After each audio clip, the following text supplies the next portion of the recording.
kuremwa kw'isi ndetse no kurimbuka kwayo. Iyi si ubundi mbere mu itangiriro iyi si nta kintu cyabagaho, iyi si nta fomu n'imwe cyangwa se ishusho yagiraga. Nuko Imana iravuga iti habeho urumuri, nuko urumuri rubaho. Ndetse irongera avuga uti urumuri kubaho, isi itagira isanzure irabanza iremera icyo bita isanzure. Imaze kwiremera isanzure, imaze ubundi irema umwijima, ndetse irema ari wo ryo joro, ndetse irema n'umucyo ari yo kumanywa. Ndetse ibona ko isi kubaho nta shusho igira, iremera imisozi, irema inyanja, irema ndetse n'ikirere. Irangije kubirema ibyo byose iravuga iti rero reka noneho ndeme n'ubutaka. Irema ubutaka, irema ibiti, irema ibyatsi, ndetse irema n'ibigize ubutaka byose nkuko nabivuze, nk'ibiti, ibyatsi ndetse n'ibindi bitandukanye, n'ibicu nabyo yari yarabiremye. Ndetse iravuga uti ntihabeho nijoro, irema ijoro, ndetse irema n'iby'ibijya mu ijoro ari by'inyenyeri. Irema inyenyeri, ndetse imaze kurema inyenyeri irema no mu kirere, ndetse imaze kurema ikirere irema n'ibigenda mu kirere, irema inyanja, ndetse irema n'ibigenda mu nyanja. Irangije iravuga iti reka ndeme n'ibiba ku butaka cyangwa se ibihumeka bigendera ku butaka. Nkuko yaremye iby'inyanja reka ndeme n'ibyo bigendera ku isi. Irema ibihumeka byo ku isi, inyamaswa. Irangije ivuga iti iyi si ntiyabaho idafite umuntu. Irema umuntu, uwo muntu iramurema. Kandi mbibutsa yuko umuntu buriya ni igikorwa Imana yakoze yitonze ndetse cyane. Ndetse irema umuntu imuremye n'ibiganza byayo bwite, irangije imumekamo umwuka wayo bwite. Bitandukanye n'uko inka ihumeka, umuntu ahumeka umwuka w'Imana. Irangije kurema umuntu iramubwira iti ibi bigize iyi si byose ni ibyawe, gusa nkubujije igiti kimwe. Imubuza igiti kimwe atagomba kurira imbuto, ariko ibindi biti byose biba kuri iyi si, ndetse n'inyamaswa, ndetse n'ibindi byose bigize iyi si byose yarabimuhariye. Iravuga uti iby'isi byose ni ibyawe uretse Adamu iki giti kimwe. Adamu yumvira Imana. Umunsi umwe rero aryamye mu ijoro rimwe yasinziriye, Imana imukuramo urubavu imuremera Eva. Eva nk'uko mubizi ari we wari umugore wa Adamu, ndetse akaba ari umugore wa Adamu, ndetse akaba barabanye igihe. Yego, Imana imuremera umugore umufasha umukwiriye, imukuye mu rubavu rwe. Ariko nanone yari ibibutsa yuko ibiti byose bakwiye kubirya uretse igiti kimwe yababujije. Ndetse icyo giti umunsi umwe umwuka mubi cyangwa se Sekibi agera muri Eva, atangiye kuvugisha Eva, aramwongorera amubwira ati rero Eva, iki giti bababuzaho ni ikibaha ubugingo, kudapfa, mukabaho mutazapfa, mukabaho iteka yose. Umwuka mubi Satani yongorera Eva, Eva nawe aha umwanya umwuka mubi ari we Satani, amuha amatwi, aramwumva ibyo ari kuvuga, uko amwumva ariko amucenyezamo imyuka mibi. Nuko Eva birangira afashe kuri cya giti yabujijwe, ndetse n'umugabo we babujijwe, bafata kuri za mbuto. Kandi urwo rubuto bari barabujijwe kururyaho, kubera ko kira cyari igiti. Nkuko Imana yaremye ibintu byose, iteka yose iremye ikintu ishyiraho n'itegeko umuntu agomba kubahiriza. Imana ibaha icyo bagomba gukora, gusa nanone barakirengaho, barya kuri rwa rubuto Imana yabujije. Nuko rero nabo bamaze kukiryaho babona yuko baterwa isoni n'ibintu bakoze, batangiye kubona ko bambaye ubusa, batangiye kwihishisha. Ndetse Imana iraza irababaza iti se niki kiri gutuma muri kwihisha? Niki kiri kubatera muri kwihisha muri mwebwe indare? Niki muri make kiri gutuma mwebwe mugira kwihisha muri mwebwe? Ndetse bagezaho baravuga uti igituma twihisha ni ukubera yuko ibyo turi kubona ko twambaye ubusa. Bari bamaze kubona ibintu byose, ibyo batabonaga batangiye kubibona. Muri makeya ibintu byose batangiye kubibona 100%, babona ibyo batabonaga, babona ko bambaye ubusa, batangira kwambara. Kandi Imana yaranze kubibereka kubw'impamvu runaka y'ibyiza byabo, ndetse bo birangira bahisemo kumenya ukuri bitewe n'ukurya igiti Imana yababujijemo. Imana yababwira uti rero guhera kuri uyu munsi, bitewe n'amakosa munkoreye kandi narabizeye, Sekibi wabashutse nago mwemera, ndetse sinanamukunda kubarusha. Nicyo cyatumye agira ishyari, aza kubataka, ndetse kugira ngo abatume mukora ibyo nashima, kugira ngo muyoboke ubundi abari bubakoresha. None rero kubw'iyo mpamvu Sekibi ndamuciye, ndetse namwe ubwanyu ndabaciye, namwe ndabaciye, mbaciye muri Edeni. Ndetse Imana itisohora Adamu na Eva, nuko irabasohora basohoka hanze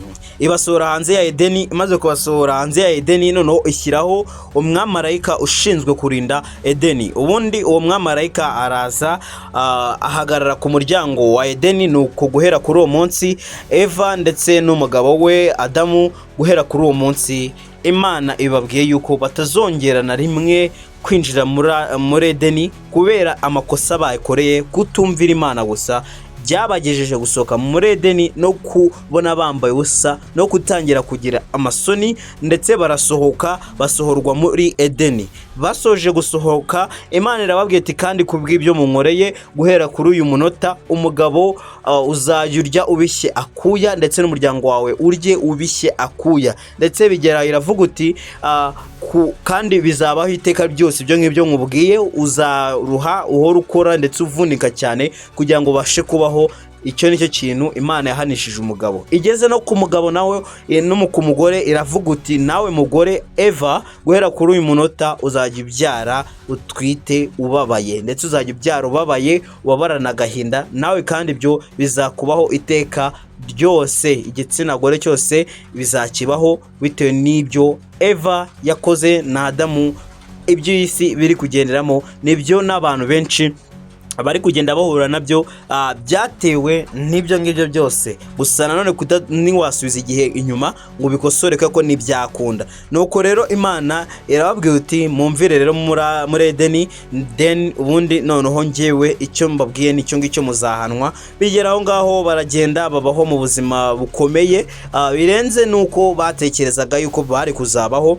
Birangira babaye mu buzima bukomeye bw'ibibazo bw'intambara, barakomeza barwana n'ubuzima. Gusa nanone barabwiwe yuko ibyo bazacamo byose bizaba bikomeye, batazongera kurya iby'ubuntu nk'uko babiryaga muri Edeni, ahubwo bazajya barya ibikomeye gusa, kubera ko Imana irabahanye kandi niko ivuze. Birangije Imana irababwira uti rero ikindi gikurikiraho nuko umuntu umwe muri mwebwe agiye kuzankorera. Nimuba mwabashije kwihana muzankorera n'ubundi, ariko ntago muzongera kubaho mu buzima n'ubundi nari narabashyizemo kuko mwarabwangije. Ubu muzajya mubaho mu buzima bukomeye kandi munankorera. Muzankorera nimubishaka, nimutanabishaka ubwo muzahitamo gukorera Sekibi cyangwa se Satani ari we washutse Eva. Muzahitamo kumukora cyangwa muhitemo kunkorera, kubera ko bisa nkaho ibyo nababwiye mutabyubahirije. Birangije Imana iravuga uti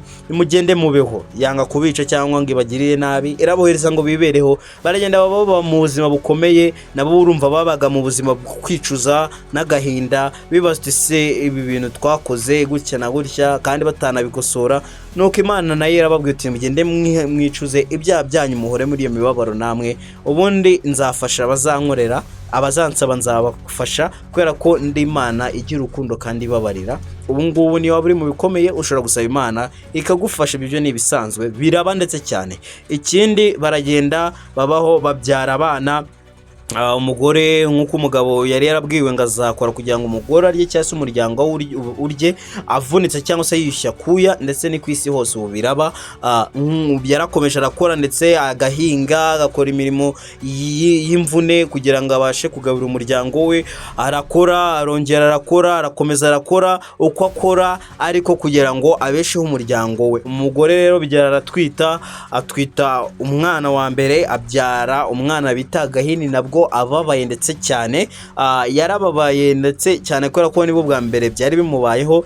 Birangira ababaye, agize umubabaro nk'uko byumvikana, arihana imbere y'Imana. Imana yaranababariye, gusa nubwo ababariye ntibikora ko bakoze icyaha. Yarababariye, gusa ingaruka z'icyaha nk'uko nababwira muri mwese nawe uri nkurikiranye kuri uyu munota, ingaruka z'icyaha iteka ryose naho zijya. Ingaruka z'icyaha zigura hafi. Imana ntago igikura ingaruka z'icyaha. Niba wabashije kujya mu busambanyi ukabwiyegura cyane, ukabujyamo ugakuramo indwara ya sida cyangwa se ugakuramo indwara runaka, yego Imana ishobora kukubara ko wakoze icyaha, ariko niba ukuyemo iyo ndwara ya sida, Imana iyo niyo ngaruka ukuye muri ibyo bintu by'ibyaha wagiyemo. Iyo niyo ngaruka, kandi iyo ngaruka uzayikira umbajije. Ikindi cya kabiri, nk'ubwo urugero ugashobora kuba uri umujura ukagenda ukiba bakagufata bakaguca akaguru, iyo ni ingaruka y'icyaha. wenda ntago abantu muri iki gihe mu Rwanda aho bikunze kuba cyangwa se ngo bijya biba, ariko ni ibintu byumvikana iyo ukoze icyaha cyari cyo cyose, ubwo ngubwo nyine nibivuga yuko ingaruka ziri buze, nawe witeguye ingaruka zije, ubwo buri cyaha kizana n'ingaruka zacyo, kandi Imana ntigikuraho ingaruka, ntago igikuraho ingaruka, reka ntigizikuraho, kubera yuko uba wagiye mu cyaha ubizira, kubabarira kongera ukayikora bundi bushya, yego, ariko nawe ingaruka uhura nazo, yego. Noneho rero babyara umwana wa mbere bamwita Gahini. Ubundi iyo baza kuba barigumiriye muri Edeni barakoreye Imana bakayubaha, ntago ibyababayeho byari gukomeza kubabaho pe, ariko bitewe n'uko bakoze bira ari amakosa yakuruye cyangwa se yazuye ibintu byinshi mu miryango izabaho ndetse n'ibizabaho n'ibinyejana byabo, yakuruye ibintu byinshi ndetse byinshi cyane. Nuko rero bigera aho ngaho babyara umwana wa mbere bamwita Gahini. Babyaye Gahini, baramutwita, bamubyara bababaye nk'uko Imana yababwiye. Umugabo nawe yishyuye kugira ngo umugore abone icyo cyarya kugira abyare neza. Umugore abyara ababaye, abyara umwana bamwita Gahini.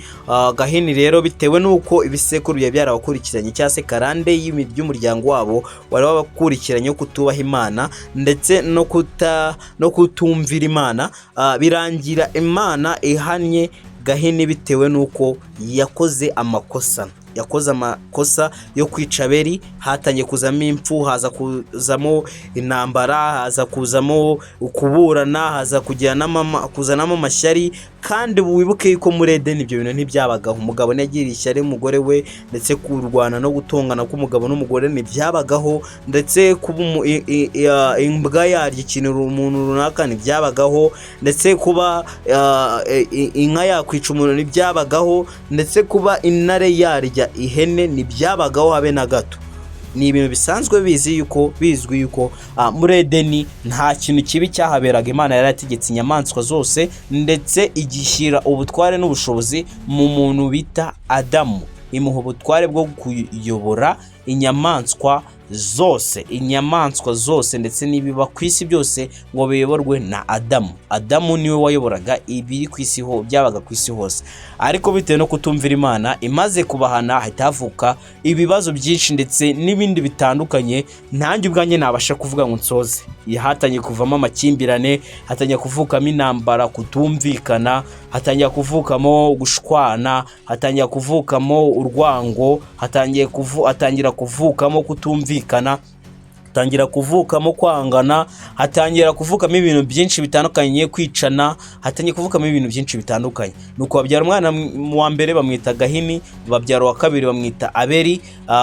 Uwo wa kabiri rero Abeli yakoreraga Imana ndetse ayubaha ndetse cyane. Nuko rero umunsi umwe Gahini urumva yari yaravutse mbere, yahaga Imana ibitambo. Urumva mbere, banze mbisobanure neza, mbere ibitambo byahabwaga ku Imana, yafataga ibitambo cyangwa se yarabyakiraga. Ariko nk'ubu ngubu muri kino gihe ntago bikiriho, nabyo ndabasobanura impamvu ibintu by'ibitambo bitakibaho nka mbere.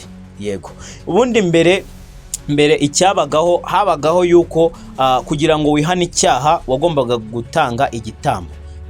Ugatanga imfizi se, ihene, inuma y'intungura, inka, nyine igitambo runaka ukagitamba, ubundi ugatanga umubiri wacyo ndetse n'amaraso yacyo, ukabihereza ubitambye kugira ngo bigere ku Mana. Uburyo babigenzaga rero, bakoraga icyo bita igicaniro. Bamara gukora igicaniro, ayo maraso bagasa nk'abanyanyagiza mu gicaniro. Iyo akarungo kazamukaga ari kamwe, Imana yabaga ikubabariye. Iyo kazamukaga gasandaraye, Imana ntiyabaga ikubabariye. Kandi ubwo niyo byazamukaga umwuka cyangwa se umwotsi wazamukaga usandaraye, byari bishatse kuvuga yuko isenyesho wasenze ritageze ku Mana. Ariko iyo kazamukaga karambuye ku murongo umwe, Imana igitambo cyawe yabaga cyakiriye. Ikindi cya kabiri, isenyesho ryawe iryumvishe. Yego, nuko rero umunsi umwe Gahini yari amaze gukura, urumva yahaga Imana ibitambo, ayiha ibitambo, ayigezaho ibitambo nk'uko Imana yagombaga guhabwa ibitambo. Nuko rero Gahini ajya guha Imana ibitambo umunsi umwe, ndetse na Abeli bahereza Imana ibitambo. Gusa Gahini akaba yakoraga ikosa ry'uko yaherezaga Imana ibitambo yafashe, ubundi yamara kubifata akagira nk'ikintu runaka, agafata nk'ibitambo yasigaje mu bindi, agafata nk'ibitambo byiza. Urugero, afite nk'ihene nyinshi, ihene nyinshi, akabanza akagurishamo ihene nziza zose, agasigamo agahene kamwe kandi kanyuma katagurwa, cyangwa se niyo kagurwa make urebye n'izagurishijwe. Akaba ari afata undi akagagurisha, akagahereza Imana nk'igitambo. Urumva gufata ikintu nawe wasaguye mu bindi byose byiza, ukabikoresha ikintu cyawe cyiza, ubundi wasoza ukayihereza Imana ikintu wamaze gusigaza, wamaze kuryaho wasigaje, akaba ari cyo uyiha. Urumva ko nagasuzuguro Gahini yaherezaga Imana gusa ntabimenye.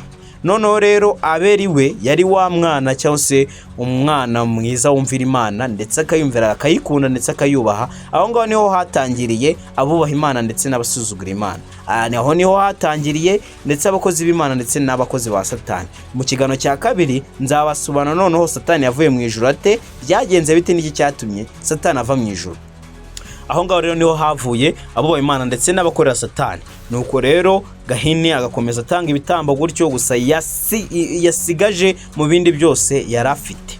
Akabanza agacuruza ibyiza, agasigaza ibibi, akaba ari byo atamba Imana. Ako kari agasuzuguro, birumvikana yabaga ari gusuzugura Imana. Nuko rero Gahini umunsi umwe we na Abeli bajya gutamba. Bagiye gutamba rero Abeli ajyana igitambo cyiza agishyira Imana, ndetse na Gahini nawe ajyana igitambo cyiza, ajyana igitambo kibi, cyangwa se icyo yasaguye mu bindi, ahitamo ikibi nyine, cyangwa se icyo icya makeya, muri make kambivuye gutyo, ahitamo icya makeya aba ari cyo ashyira Imana. Mu kukijyanira agishyiriye Imana, aragenda akigeza imbere y'Imana. Gahini kubera icyo umereza ibintu, Gahini nawe abamereza ibyiza cyaguye muri Imana, ndetse igitego yishimye. Gahini ati nyine nabanje ngurisha ibyiza, ubundi imbere y'Imana nuko hazijwe rivuga ngo nyimura ko nawe mfite ibibazo runaka. Kwa kundi abantu bajyana ibibazo imbere y'Imana, bakajyana ibibazo imbere y'Imana nta cya 10 batanze, bakajyana ibibazo imbere y'Imana nta kintu kizima bahaye Imana. Buriya nishimiye Imana ariko ikayiba amashimwe meza, irishima. Ubu se uzajya gushima Imana utatanze n'icya 10, utagize ikintu uhereza Imana? Think about it. Urumva Imana yo nijya kuguhereza izaguhereza ishingiye kuki? Ariko iyo wayihaye nayiguha nono byikubiye. Ariko iyo utayihaye nawe uri gusubira inyuma, nakabuza birangira nawe usubira inyuma, ukennye cyangwa we n'ibibazo runaka bituma usubira hasi. Nuko Gahini yireguza utyo, uti ngewe nyine nagurya mfite ibibazo bimwe na bimwe bituma wenda nguhereza ibya makeya gutyo. Kwa kunda abantu baha ibintu bya make, baha ibintu Imana ibintu bijya make bakoresheje ibya menshi byiza, ibyo kwishimisha n'ibiki, ibyo bintu Imana irabyanga. Nuko Imana rero amubwira uti ibyo bintu ukora sibyo. Ibibwiye Abeli uti wenda gushimiye mwana wanjye, wowe unyitaho, kandi iyo umaye ibyiza urabanza ugakamereza icyiza, ubundi ukajya gucuruza uko wamaye ibyiza. Ibundi itangira guhereza umugisha uwo bita Abeli, ndetse Gahini we itangira kumuhombya. Nuko rero Gahini arahomba bitewe nuko yaherezaga Imana ibintu yasaguye, yaherezaga Imana ibintu yasaguye inyuma y'ibindi byose, akaba ari byo cyangwa se n'ibyapfuye. Yajyaga ahereza Imana ibintu byapfuye kugira ngo ayihe ibizima, akayiha ibyapfuye n'ubundi byipfishije byari birwaye, akabifata ibintu urumva nk'ikintu wariyeho hagasigara nk'ikintu gitoya, aba ari cyo afata, ako gato yasigaje akaba ari kafata agashyira imbere y'Imana. Nuko rero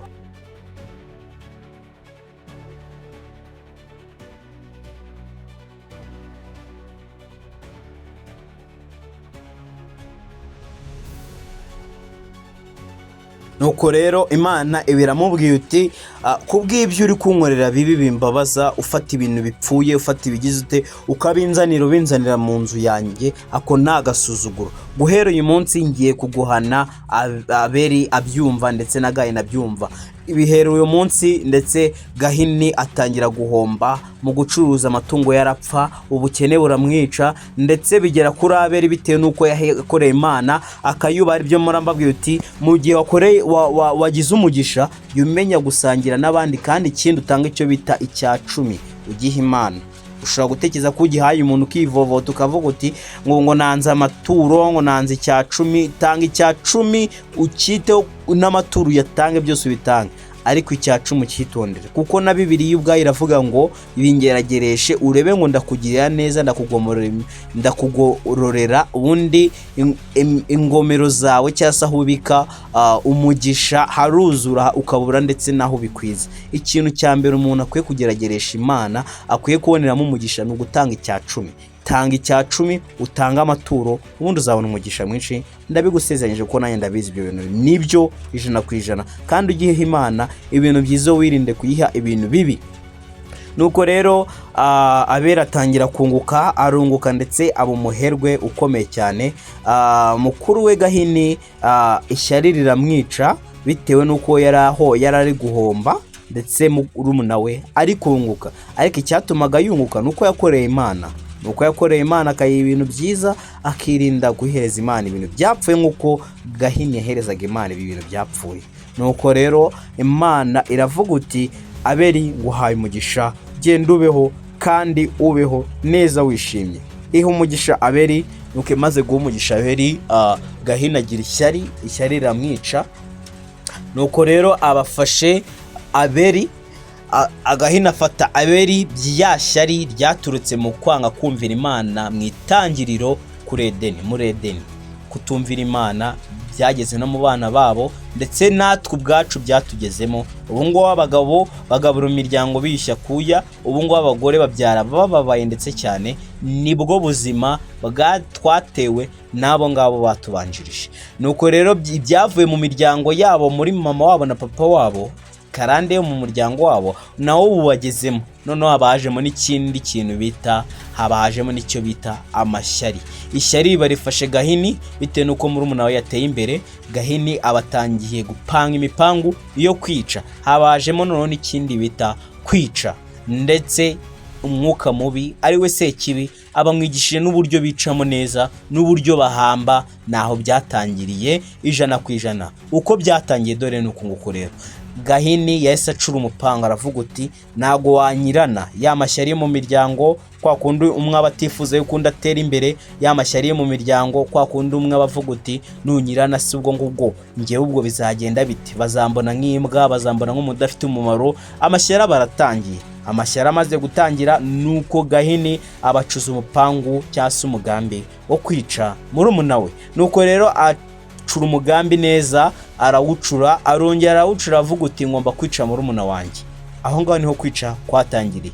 Abaramukubise ikintu mu mutwe, aramucunga ari ahantu runaka, abamukubise ikintu mu mutwe. Icyo gihe bari gutanga ibitambo imbere y'Imana, ari guhomba, azana Imana ibintu bibi n'ubundi nk'ibisanzwe atajya hinduka. Azana ikintu akubita Abeli mu mutwe, abarapfuye, abayishe Abeli. Gutyo aho niho urupfu rwatangiriye. Birangiriye aho ngaho, suko kwa kundi noneho umutima njyanama twese tugira inama, niho naho byatangiriye. Umutima nama bya bintu byo kwihisha byatangiriye muri Edeni, aho Adamu na Eva nabo bagize umutima nama bitewe nuko bariye ku rubuto, bahita babona yuko bambaye ubusa. Babigeze no mu bana babo, ari byo bikurikirana imiryango, ari byo bya karande. Nuko rero bigeze aho ngaho, bigera no mu bana babo, bigera naho ngaho, birengaho umwe yica undi, birengaho ngaho.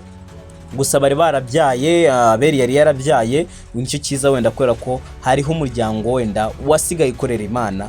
Abeli yari yarabyaye. Nuko Gahini amaze kwica Abeli, abatangiye kugira icyo bita umutima njyanama, abatangiye kumva ko yakoze ikosa, atatangiye gushaka kwihisha nk'uko Adamu na Eva nabo mama wabo na papa wabo bakoze ikosa. Bahita bamenya ko bakwiye kwihisha umwuka mibi cyangwa se umwuka mubi wa Satani ubagendaho.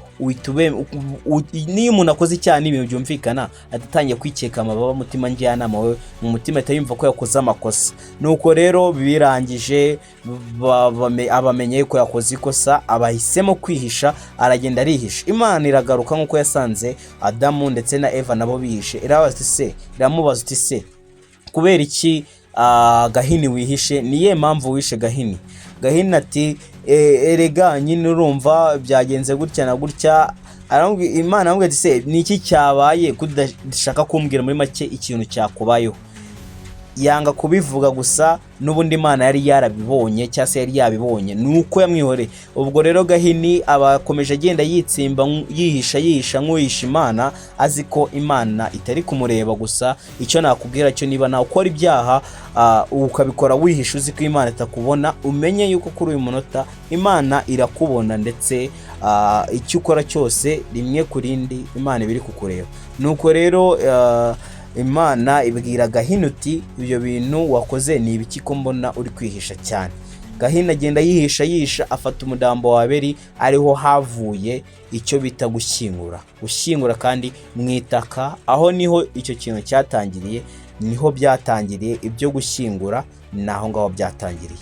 Nuko rero ibyo gushyingura aho byatangiriye, abafashe Abeli aramufata aramujyana, ajya kumushakira aho bita kumushyingura, cyangwa se aho agomba gushyingurirwa. Aragenda arahamushakira, aramucukurira, ubundi amushyiramo, aramutaba. Ubwo aba aramuhishe cyangwa se aramwishe, ubundi aranamutaba, aribyo bitaga gutaba, ariko birangije bita binduka gushyingura. Kuri uyu munota abantu benshi baracyashyingura n'ubundi mu itaka, uretse yuko hari nanone abasigaye batwika. Iki ni ikimenyetso rero kigaragaza yuko hari abantu basigaye bapfa bakabatwika. Iki ni ikimenyetso kigaragaza ukurimbuka kw'isi kugiye kuza. Nicyo ngicyo najyanye nyuremo kujya mu bashe kukimena. Cyo nacyo nzagisobanura mu kiganiro kizakurikira. Waba batarakora subscribe, kora subscribe kuri YouTube channel yanyu Lava TV Show. Reka dukomeze n'ubusobanuro. Nuko rero amaze gushyingura arakomeza arihishahisha. Imana iramubwira uti iki cyaha ni ikihe? Iki cyaha ukoze ushingiye kuki? Kubera iki wishe umwana wanjye? Aba arakomeje arihisha, gusa n'ubundi nawe yari yamenye yuko Imana yamaze kumenya icyaha yakoze. Yamubwira uti rero nzaguhana, ndetse nzaguhana nihanukiriye, ndetse amaraso y'umwana wanjye wishe Abeli uzayahozwa. Ndetse iyo biza kuba afite ubwenge bwo guca bugufa akihana, yari kwihana kimwe nuko iyo Adamu na Eva iyo bataza kubeshya Imana ngo batangiye bavuga uti ngo urumva ngo ni Satani wanshutse, umugabo navuga uti ngo ni umugore wanshutse, umugore navuga uti ngo ni Satani wanshutse, ngo bigume muri urwo rusero, wenda bahita bavuga uti Imana tubabare kuba twakoze iki kintu, Imana ari kubabarira. Ariko kuba batarabitekereje ni nacyo cyatumye n'abana babo batatekereze ko bagomba kwihana. Nuko umwana wabo ntiyabasha gutekereza ngo asabe Imana imbabazi z'ibyo yakoze, ahubwo we atatangira kubidefanda, atangira kwemeza uburyo atigeze abikora kandi yabikoze. Yari yabikoze, gusa atatangiye kwemeza Imana uburyo atigeze abikora. Uti Imana ntabwo nigeze nkora iki kintu, ibyo bintu nge sinanabitinyuka. Aranarahira avuga uti ibi bintu sinabikwibaze. Kurahira Imana irebera hose icyarimwe, ukayibeshya ukanarahira, aho ngaho urababazwa cyangwa se uhemukirwa. Ntabwo ubuhemukiwe ubukorewe icyo ukwiriye. Imana ikorera umuntu icyo akwiriye. Imana iraguhana ndetse byihanukiriye. Ntukajye urahira izina ry'Imana mu busa cyangwa mu binyoma. Ujye utinya izina ry'Imana, ntuzongere kurivuga. No mu kwihana kwawe cyangwa se mu kurahira kwawe, ujye uvuga uti ni ukuri nibuze birangirira. Kuvuga izina ry'Imana rirakomeye, n'iryo kubaho, ntabwo ari iryo kuvuga uko ubonye cyangwa uko ushaka kuvuga. Nuko rero birarangira, Imana amubwira iti nzaguhana, ndetse nzaguhana bikomeye cyane. Agira ngo ni imikino cyangwa se Imana iri kumubeshya. Imana birangira ibyo yavuze ibikoze, iramwica, ubundi avaho burundu, amaraso yahorewe andi. Nuko Imana iramuhana rwose, arahanwa, ndetse nabona yuko ibintu yari yarakoze bitari byo. Imana irangije kumuhana, byabaye isomo kuri buri muntu wese. Ibyagaragaye yuko uwishe umuntu, ndetse icyaha cyo kwica aricyo cyaha cyabaye gikomeye, ari naho ngaho cyatangiriye, ndetse ari nacyo cyaha kuri uyu munota gikomeye cyane, kubera ko uwishe wese Imana imuhana byihanukiriye. Ndetse n'uwishe kugira ngo apfe kwihana biragoye, bitewe n'uko icyo cyaha ni icyaha ndetse gikomeye cyane.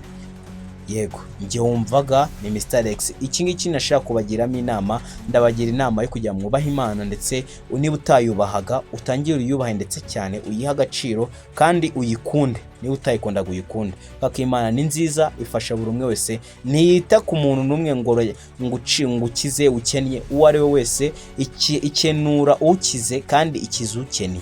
Rero revo yose uriho utangire wubaha Imana, kubera ko inota cyangwa se isegonda ku rindi ishobora kwemera yuko utumanuka. Rero niyo mpamvu mbona bagwiye uti senga Imana uyegereze kandi ukore mu gihe ugifite kuyikorera. Njye wumvaga nanone ni Mr Lex. Njyewe mbagezaho ibiganiro bitandukanye nk'ibi ngibi by'ivugabutumwa, nk'ibi ngibi by'ijambo ry'Imana, kandi nk'ibi ngibi bisobanura ibyo abantu batazi. Ikindi gihe nzabasobanurira ese Aburahamu yari mu ntoki, ndetse tugiye kuzajya tugenda tubasobanurira umunota ku wundi. Ndetse ikindi nanone uko tugenda tubasobanurira, tuzajya tubasobanurira ibintu by'isano ryo mu miryango y'abakozi b'Imana babayeho kera, isano ku rindi, duhera ku muntu umwe dukurikiza ku wundi, ku isano ku muntu umwe ku wundi, ku isano ry'abantu ba kera bakoreraga Imana. Yego njye mvaga ni Mr Lex. See you around ku wundi busobanuro nzabasobanurira ikindi gihe cyangwa se undi munsi uzakurikiraho. Wibuke gukora subscribe, reba hasi ubundi ukore subscribe, urabona handitse subscribe, ukore ukandeho, ukirikeho ukore subscribe, nurangiza ukandi no kukazogera ukufungure all notification kugira ngo ibiganiro tubashyiraho umunsi ku wundi ujye uba mu mbere agomba kubireba. Urakoze gukora subscribe, Imana ni gumugisha. Kandi nanone ikindi mwifurije nuko wazabona ubugingo buhoraho, kuko ndakwifurije ikintu ndakeka ko nta bindi bintu naba mwifurije. Urakoze, Imana ni gumugisha, kandi ndabakunda ndetse ndabakunda cyane, si byo buryarya, ndabakunda ndetse cyane. See you around kundi busobanuro. God bless you.